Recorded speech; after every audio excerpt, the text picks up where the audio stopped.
Bismillahirrahmanirrahim. अस्सलाम वालेकुम students, hope you all are well and in good health state. Students, आज हम लोग चैप्टर नंबर 1 के लास्ट टॉपिक नंबर 1.7 पढ़ेंगे, significant figures. First of all I will tell you about significant meaning that is important. ठीक है, someone that is important या something that is important. Then हम लोग इसकी डेफिनेशन की तरफ मूव करेंगे। What are significant figures? तो इसकी डेफिनेशन आप लोगों की बुक के पेज नंबर 21 पे दी गई है। ठीक है, पेज नंबर 21 पे है आप लोगों के इस टॉपिक के ये मैंने मार्क भी कर दिया यहाँ पे। तो ये इसकी डेफिनेशन यहाँ पे लिखी हुई है। The significant figures are all the digits that are known accurately and the one estimated digit. ठीक है, यानी हम कोई मेजरमेंट ले रहे हैं। फॉर एग्जांपल, हम किसी फिज़िकल क्वांटिटी को हमने मेजर किया है। फिज़िकल क्वांटिटी बेसिकली क्या है? हमारे पास कोई भी क्वांटिटी जिसको हम जो है वो इजीली मेजर कर सकते हैं, उसके साथ उसका यूनिट उसका मैग्नीट्यूड होगा और उसका हमने कोई यूनिट जो है वो स्पेसिफाई किया होगा। ठीक है, ये है हमारी फ़िज़िकल क्वांटिटी। तो हमने किसी भी फ़िज़िकल क्वांटिटी को अगर मेजर किया है तो उसमें हमारे पास, अगर हम उसकी जो भी रीडिंग हमारे पास आ रही है उसमें हमारे पास कुछ डिजिट्स ऐसे होंगे जो हमें जिसके बारे में हम कंफर्म होंगे कि ये एग्जैक्ट मेजरमेंट है हमारी। लेकिन उसके बाद हमारे पास कुछ ऐसे भी डिजिट्स होंगे जिनके बारे में हम कंफर्म नहीं होंगे कि ये डिजिट्स जो है वो सिग्निफिकेंट हैं, ये एक्यूरेटली नोन हैं, या फिर हमें उनके बारे में जो है वो थोड़ा डाउट होगा। ठीक है, हम उनको जो है वो एग्जैक्ट जो है वो नहीं कह सकते कि ये हमारे पास एग्जैक्ट रीडिंग है, उसके बारे में हम थोड़ा सा डाउटफुल होंगे। तो इसी तरह से हमारे पास जो सिग्निफिकेंट फिगर्स हैं उसकी डेफिनेशन क्या आ जाएगी कि हमारे पास जो मेजरमेंट आ रही है उसमें जो मौजूद तमाम accurately known digits and one doubtful digit. ठीक है, फर्स्ट जो होगा डाउटफुल डिजिट वो भी सिग्निफिकेंट फिगर के अंदर जो है वो आएगा। ठीक है, The significant figures are all the digits that are known accurately and the one estimated digit। ठीक है, एक हमने estimated digit या फिर doubtful digit उसको हम कह सकते हैं, वो भी जो है वो उसके अंदर हम ऐड करेंगे तो हम क्या कहेंगे, ये हैं हमारे significant figures। ठीक है, तो हम फर्स्ट पेज की तरफ पहले जो है वो देख लेते हैं फर्स्ट पेज को।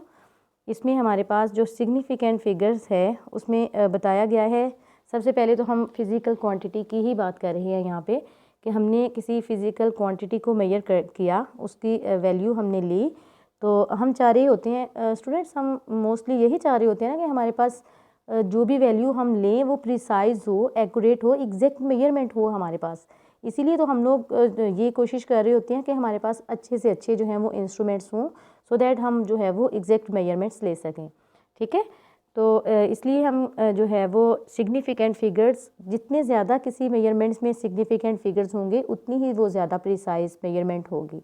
ठीक है, यानी जितना हम कहते हैं कि जितना किसी इंस्ट्रूमेंट का लीस्ट काउंट कम होगा उतनी ही ज़्यादा प्रिसाइज मेजरमेंट्स देगा वो। ठीक है, जैसे हमारे पास जो है वो वर्नियर कैलिपर का 0.01 था, तो उसका स्क्रू गेज का फिर 0.001 हमारे पास आ गया सेंटीमीटर में अगर हम लोग दे रहे थे। तो इसी तरह से हम कह रहे हैं कि जो भी इंस्ट्रूमेंट हम यूज़ करें उसमें हमारा जो लीस्ट काउंट है वो कम से कम होगा, तो हमारी जो मेजरमेंट्स होंगी वो ज़्यादा प्रिसाइज होंगी एज़ कम्पेयर टू वो वाले इंस्ट्रूमेंट जिनका लीस्ट काउंट थोड़ा ज़्यादा है। ठीक है, तो हम रीडिंग भी साथ साथ करते हैं इसको और हम इसको अंडरस्टैंड भी करते हैं।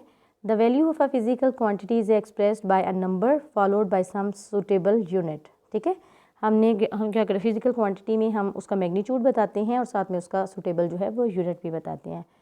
Every measurement of a quantity is an attempt to find its true value. ठीक है, every measurement of a quantity, हम किसी भी क्वांटिटी को मेजर करते हैं तो हमारी कोशिश ये होती है कि हम उसकी एग्जैक्ट वैल्यू को ढूंढें, हम उसकी ट्रू वैल्यू को फाइंड आउट करें। The accuracy in measuring a physical quantity depends upon various factors. कहते हैं कि हम कोई भी फिजिकल क्वांटिटी मेजर कर रहे हैं तो उसके लिए ज़रूरी है कि हमारे पास कुछ फैक्टर्स जो हैं उनको हम देखें, हम कुछ इंस्ट्रक्शंस हैं उनको फॉलो करें, सो दैट हमारे पास जो मेजरमेंट्स आएँ वो एग्जैक्ट मेजरमेंट्स हों। ठीक है, तो उनमें हमारे पास कुछ फैक्टर्स हैं, वो ये हैं quality of the measuring instrument. ठीक है, कोई क्वालिटी हमने देखनी है इंस्ट्रूमेंट की कि हमारे पास जो इंस्ट्रूमेंट है जिसको हम यूज़ कर रहे हैं वो अच्छी क्वालिटी का है या फिर उसकी क्वालिटी इतनी अच्छी नहीं है। फॉर एग्ज़ाम्पल, हम लोग एक कॉमन सी एग्ज़ाम्पल लेते हैं आप लोगों को अंडरस्टैंड हो जाएगा इस चीज़ से। अगर हम जाते हैं मार्केट जाते हैं, हम लोग कोई भी चीज़ जो है वो परचेज़ करते हैं, हम फॉर एग्ज़ाम्पल हम जूते की एग्ज़ाम्पल ले लेते हैं। अगर मैं मार्केट जाती हूँ तो वहाँ से मैं एक जूता ऐसा परचेज़ कर लेती हूँ जिसकी प्राइस जो है वो 700 है, ठीक है, 700 है, 800 है। तो मैं वो जूता मैं उसको यूज़ करती हूँ कैजुअली, तो वो इतना ज़्यादा जो है वो जो अच्छा जूता नहीं है, वो थोड़े ही दिनों में जो है वो थोड़ा सा ख़राब होना शुरू हो गया है, ठीक है। तो इसके अगर हम उसकी क्वालिटी वाइज देखें तो हम कोई एक अच्छा जूता लेते हैं जिसकी प्राइस तो ज़्यादा है, ऑब्वियस ज़्यादा ही होगी एक अच्छी चीज़ की प्राइस, लेकिन उसकी क्वालिटी बहुत अच्छी है तो वो इतनी जल्दी ख़राब नहीं होगा, ठीक है। और हम बार बार बाज़ार जाने से लेने से भी हम लोग थोड़ा सा जो है वो हम बच जाएंगे और थोड़ा हमारा जो है वो टाइम भी बचेगा। तो इसी तरह से हर एक इंस्ट्रूमेंट की भी क्वालिटी होती है। क्वालिटी वाइज हम लोग जो कुछ इंस्ट्रूमेंट्स की क्वालिटी बहुत अच्छी है, कुछ की क्वालिटी इतनी अच्छी नहीं है, तो हम कोशिश करें कि हम अपनी मेजरमेंट्स को लेने के लिए बेस्ट क्वालिटी इंस्ट्रूमेंट्स को यूज़ करें, ठीक है। अगर हमारी इंस्ट्रूमेंट की क्वालिटी अच्छी होगी तो हमारी मेजरमेंट्स भी ज़्यादा एक्यूरेट आएंगी। इसलिए क्वालिटी का अच्छा होना बहुत ज़रूरी है, हर चीज़ की क्वालिटी का अच्छा होना ज़रूरी है।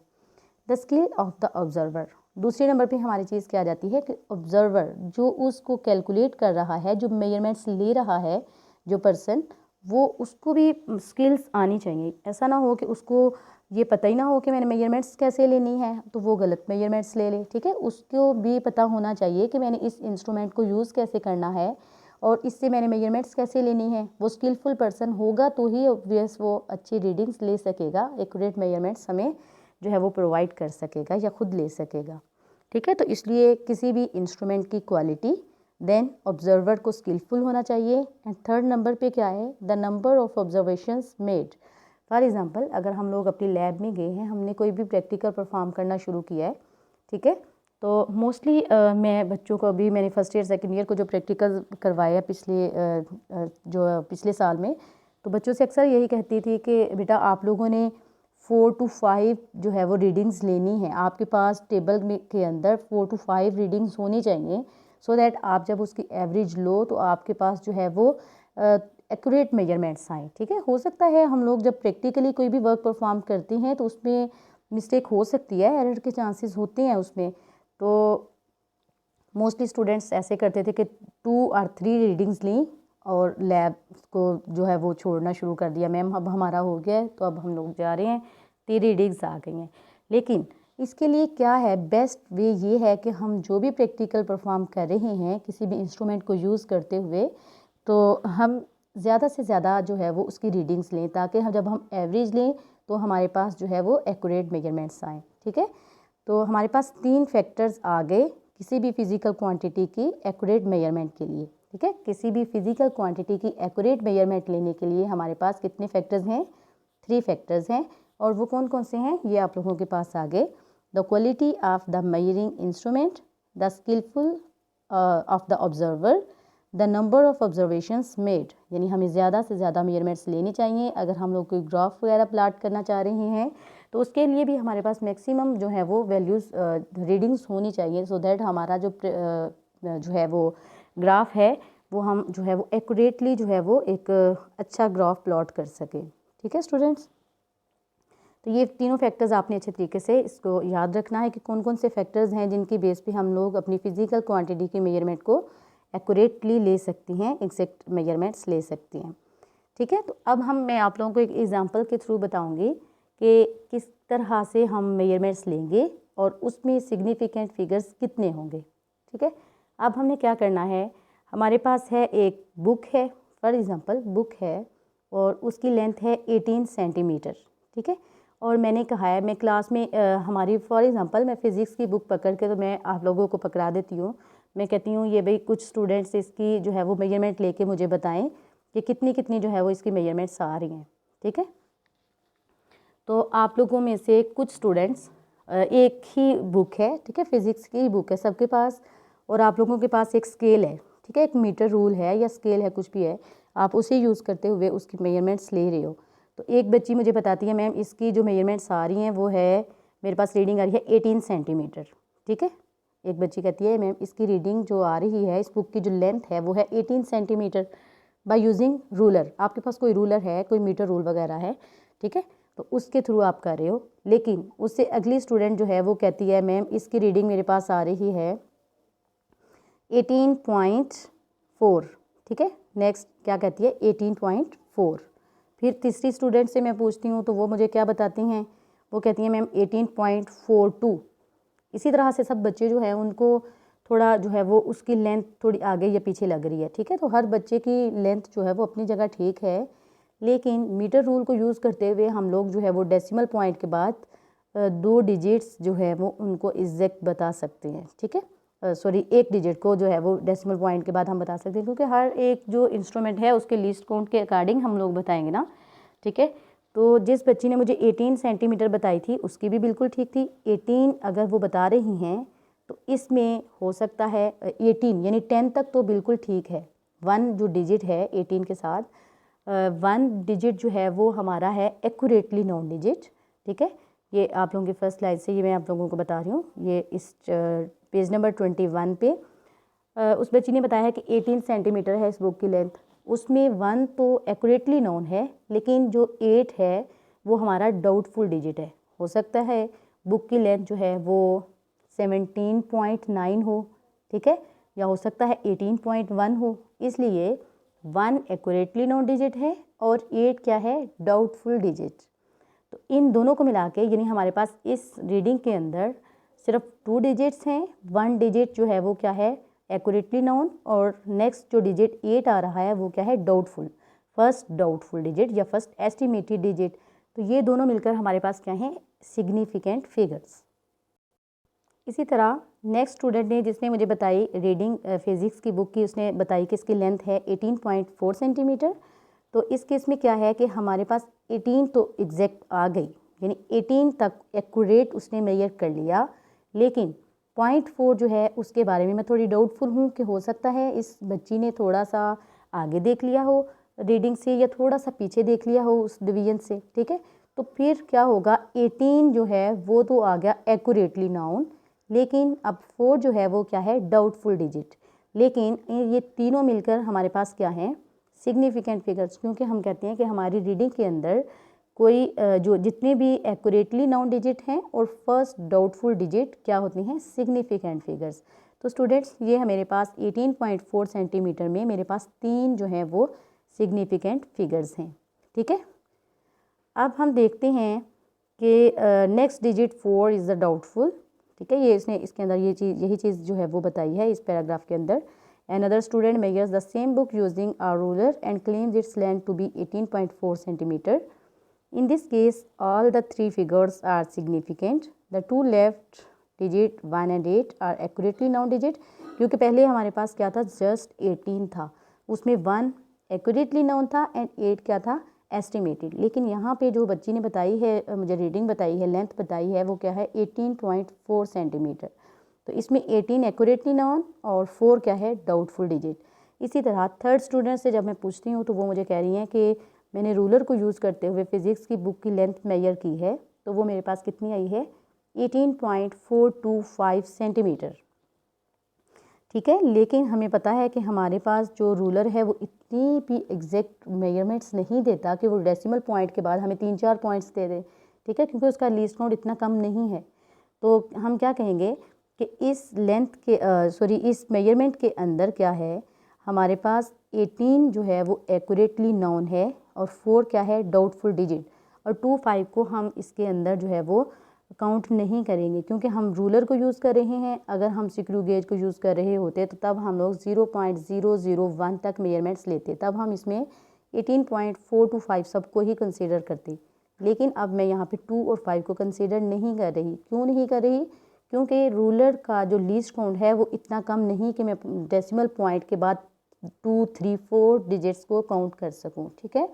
इसलिए मैं क्या कहूँगी कि 18.425 सेंटीमीटर अगर किसी स्टूडेंट ने रूलर को यूज़ करते हुए मुझे लेंथ बताई है तो उसमें मैं डेसिमल पॉइंट के बाद जस्ट 1 डिजिट को ही कंसीडर करूँगी जो कि क्या है 4, और 2-5 को मैं निगलेक्ट कर दूँगी क्योंकि मेरे जो रूलर है वो इतनी एग्जैक्ट मेजरमेंट नहीं दे सकता कि कोई स्टूडेंट मुझे पॉइंट के बाद 2 या 3 डिजिट्स बताए, ठीक है। तो इसलिए ये पैराग्राफ भी बताया है। A third student records the length of the book as 18.42 centimetre interestingly the measurement is made using the same ruler, क्योंकि रूलर भी एक है, बुक भी वही है और सब स्टूडेंट्स की जो रीडिंग है वो अलग अलग आ रही हैं, ठीक है। तो इस तरह से क्या होगा, the number of significant figure is again 3, ठीक है। अब इसमें क्या है, the digit 2 and 5 are not significant, it is because the reading of these last digits can not be justified using a ruler, ठीक है। हम रूलर को यूज़ करते हुए इतनी भी जो है वो बेहतरीन रीडिंग नहीं ले सकते कि हमारे पास जो है डेसिमल पॉइंट के बाद 2-3 जो है वो डिजिट्स आ जाएं, ठीक है। मेजरमेंट अप टू थर्ड और even second decimal place is beyond the limit of the measuring instrument, ठीक है। ये हमारा मेजरिंग इंस्ट्रूमेंट जिसको हम यूज़ कर रहे हैं यानी रूलर, उसकी लिमिट से बियॉन्ड है, वो इतना अच्छे से कैलकुलेट नहीं कर सकता। लास्ट पैराग्राफ है, an improvement in the quality of measurement by using better instrument increase the significant figures in the measured results. क्या कह रहे हैं, कहते हैं कि हमारे पास जो मेजरमेंट की गुड क्वालिटी है, improvement in the quality of measurement by using better instrument increase the significant figures in the measured results, यानी हमारे पास जितना हम लोग अच्छी क्वालिटी का इंस्ट्रूमेंट यूज़ करेंगे उतनी ही हमारे पास क्या होगा, जो सिग्निफिकेंट फिगर्स हैं उनकी जो है वो तादाद बढ़ जाएगी। यानी यहाँ पे हमने 18.425 अगर कहा है, लेकिन हम यहाँ पे काउंट नहीं कर रहे 2 and 5 को, क्योंकि हमारा इंस्ट्रूमेंट इतना अच्छा नहीं है, इतनी अच्छी क्वालिटी का नहीं है कि हम उसको इतनी जो है वो प्रिसाइज मेजरमेंट्स ले सकें। लेकिन अगर हमारा इंस्ट्रूमेंट एक गुड क्वालिटी का है, ठीक है, गुड क्वालिटी इंस्ट्रूमेंट हम यूज़ कर रहे हैं, तो उसमें हमारे पास जो है वो सिग्निफिकेंट फिगर्स की जो है वो तादाद बढ़ जाएगी और हमारी मेजरमेंट्स ज़्यादा प्रिसाइज होंगी, ज़्यादा एक्यूरेट होंगी, ठीक है। आगे इसकी डेफिनेशन है जो हमने अभी पढ़ी है, the significant figures are all the digits that are known accurately and the one estimated digit, ठीक है। सारे जो सिग्निफिकेंट फिगर्स होंगे एक्यूरेटली नॉन डिजिट्स होंगे और वन एस्टिमेटेड डिजिट हमारे क्या होंगे, उनको हम क्या कहेंगे, ये हैं हमारी इस रीडिंग के, इस मेजरमेंट के significant figures. More significant figure means greater precision, more significant figures mean यानी जितने ज़्यादा सिग्निफिकेंट फिगर्स होंगे उतनी ही ज़्यादा प्रिसाइज मेजरमेंट होगी, ठीक है। यानी 14.0001 या 14.21234 यानी पॉइंट के बाद, डेसिमल पॉइंट के बाद जितनी ही ज़्यादा हमारे पास जो है वो आ रही हैं डिजिट्स आ रही हैं, इसका मतलब है कि वो ज़्यादा उसके अंदर सिग्निफिकेंट फिगर्स हैं और वो ज़्यादा प्रिसाइज मेजरमेंट है, ठीक है। The following rules are helpful in identifying the significant figures. अब हमने इन रूल्स को फॉलो करते हुए अपनी हर रीडिंग से, हर मेजरमेंट से ढूंढना है कि इस मेजरमेंट के अंदर कितने सिग्निफिकेंट फिगर्स हैं। लेकिन ये हम नेक्स्ट लेक्चर में इंशाल्लाह सीखेंगे, क्योंकि आज आप लोगों ने इस चीज़ को जहन में रखना है कि सिग्निफिकेंट फिगर्स होते क्या हैं। आप लोगों ने अगर आप लोगों को ये टॉपिक आ जाता है, शॉर्ट क्वेश्चन के तौर पर आता है, तो आपने क्या करना है, आपने जस्ट ये 2 लाइनें जो मैंने मार्क की हैं इनकी डेफिनेशन लिखनी है, ठीक है। ये है सिग्निफिकेंट फिगर की डेफिनेशन। उसके बाद आपने जस्ट एक एग्जांपल देनी है, ठीक है। आपने कहना है कि कुछ स्टूडेंट हैं, उसमें सेम जो है वो इंस्ट्रूमेंट को यूज़ करते हुए एक स्टूडेंट ये वाली जो है वो मेजरमेंट बता रहा है, दूसरा स्टूडेंट उससे थोड़ी सी जो है वो ज़्यादा प्रिसाइज बताने की कोशिश कर रहा है। इस तरह 2-3 बच्चों की आपने बता देनी है। देन आपने कहना है कि इसमें आपने बता देना है कि इसके अंदर इतने सिग्निफिकेंट फिगर्स हैं, इसके अंदर इतने सिग्निफिकेंट फिगर्स हैं, यानी 2-3 लाइन्स में आपने इसके एग्जाम्पल को बता देना है। अगर आपको शॉर्ट क्वेश्चन आता है तो उसमें आप लोगों को इस तरह से आएगा, define significant figures and explain rules for finding the significant figures. तो उसके साथ आप लोगों ने इन रूल्स को भी बताना है, तो वो इंशाल्लाह हम नेक्स्ट लेक्चर में करेंगे, ठीक है। शॉर्ट क्वेश्चन के लिए अगर आप लोगों ने यही करना है, डेफिनेशन और साथ में आपने एक एग्जाम्पल कोड कर देनी है। ओके स्टूडेंट्स, अल्लाह हाफिज़। नेक्स्ट हम इंशाल्लाह रूल्स पढ़ेंगे इसके नेक्स्ट लेक्चर में। अल्लाह हाफिज़।